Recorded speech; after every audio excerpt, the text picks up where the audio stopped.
Pourquoi ce message? Moi,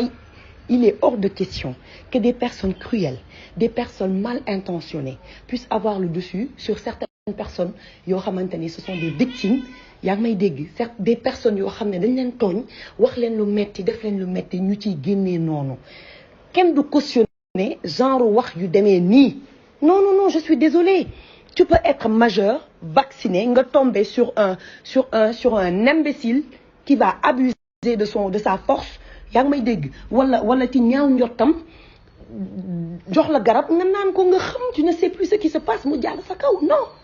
kenn warul fokkati mbir ci nit, c'est pas normal. Si la personne n'est pas consentante, loo ko def même bu dee sax viol, ce n'est pas que la pénétration, faut arrêter. Non, maintenant les gens te violent psychologiquement, dañ lay xool sax di la violer. Kon am na kàddu yoo xamante ni kenn warul la jox micro nga koy wax. Bon, avant de continuer quand même, j'ai une petite précision à faire. Cette vidéo ne vise absolument personne. Et je ne m'immisce pas dans le problème des deux dames. Voilà. En revanche, les propos tenus par la dame disant que les victimes de viol sont majeures et vaccinées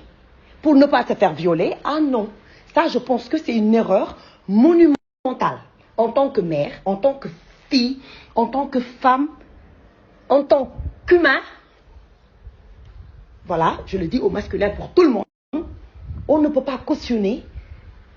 certaines choses, certaines paroles, des mots qui blessent comme ça.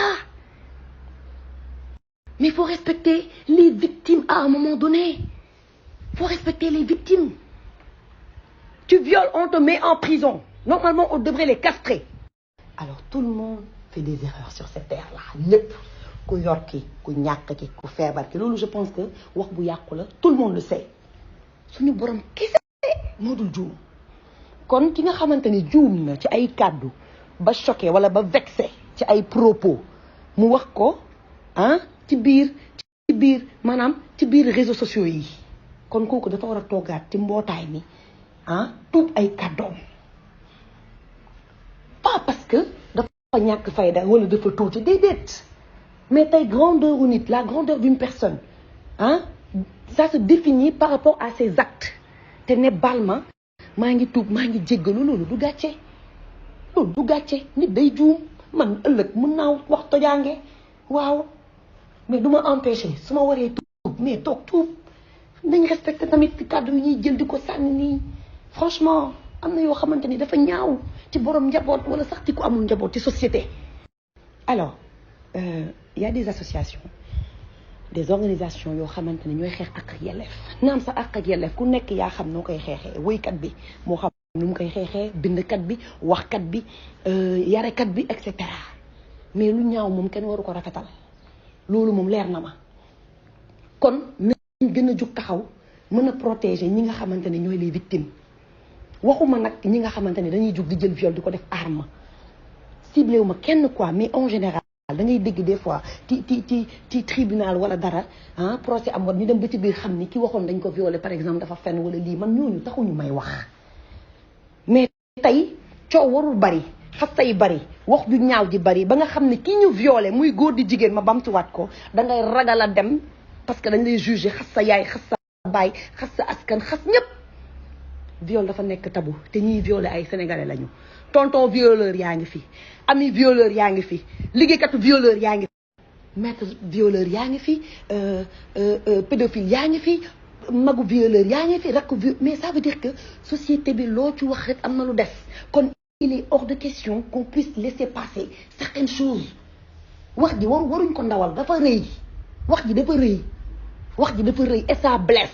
Tu n'as pas besoin d'être violé pour nga xam ni lan mooy viol déedéet faut qu'on arrête. À toutes les personnes victimes de viol, n'ayez pas peur de parler de votre problème. Non, n'ayez pas peur.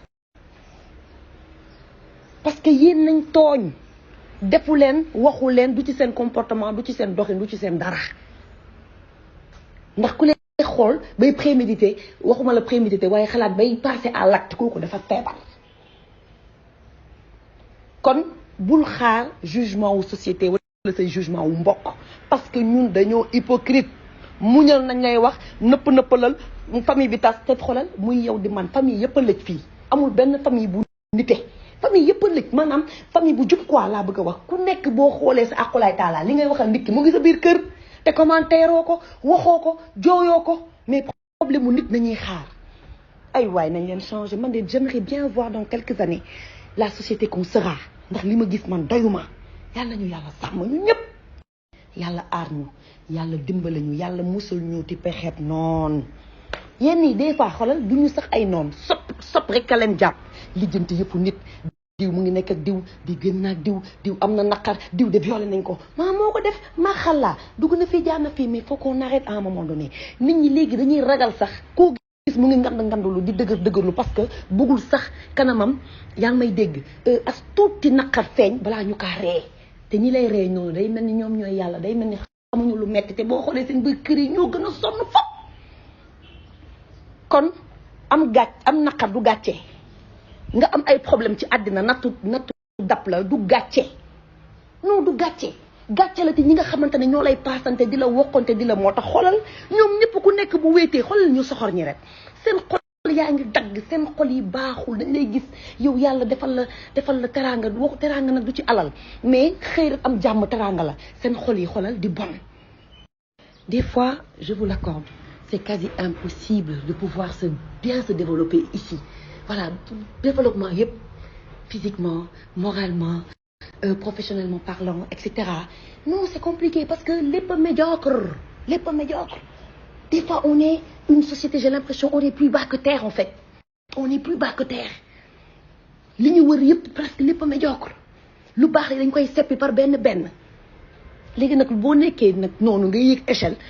mbooloo di la xëcc pour nga wàcc buñ ko deful ci sa liggéey wala defuñ ko ci seen làmmiñ defuñ ko ci ay rumeur ñu ngi koy def ci réseaux sociaux yi bindante saagante yàqante écoutez c'est pas important.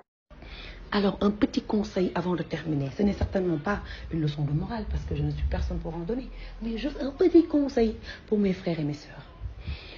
Restez concentrés et des objectifs dans la vie. Voilà, même si on vous a fait du tort, même si on vous a craché dessus, même si on a essayé de vous piétiner, relevez-vous la tête haute et avancez droit, tout droit, bu la dara dévier. Voilà, essayez de simuler votre mental parce qu'il faut avoir un mental de fer pour pouvoir vraiment évoluer au Sénégal. maa ko wax tellement on est comme on est. Voilà muy professionnel de ki la jàng ak baykat ñëpp a yem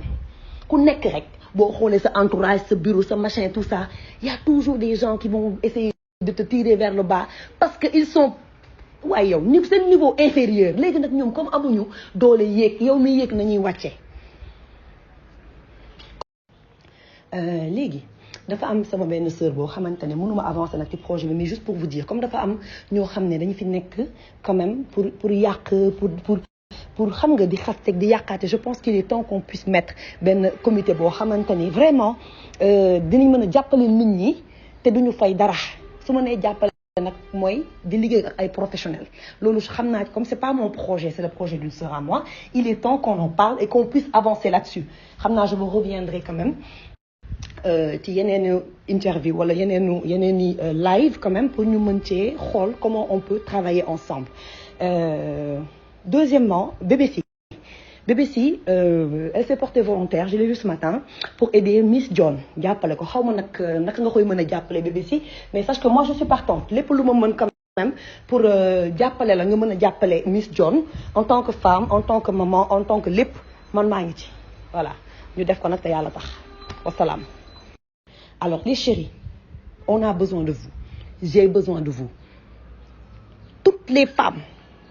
victimes de viol ont besoin de vous. Les hommes victimes qui ne disent rien, ils ont besoin de vous. Et nos enfants victimes qui ont grandi avec des attouchements, qui ont grandi en étant violés par des proches, etc. Tout le monde a besoin de vous. Juk len nak ngeen bolo hein. Dem tout de suite sur Facebook, tapez Khady Niang Diakhaté et signez la pétition. Une pétition a été lancée parce que nak ce n'est même pas pour être méchante. Waaw, man xawma sax mbirum bon man lu muy démé. Mais quand il faut sanctionner, il faut sanctionner. Et aujourd'hui, on ne laissera pas passer.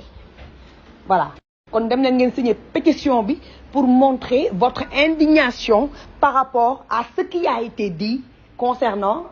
cette histoire de viol. Voilà man viol am na ak amul man loolu comme li ma wax sànq dugguma ci waaye nag propos bi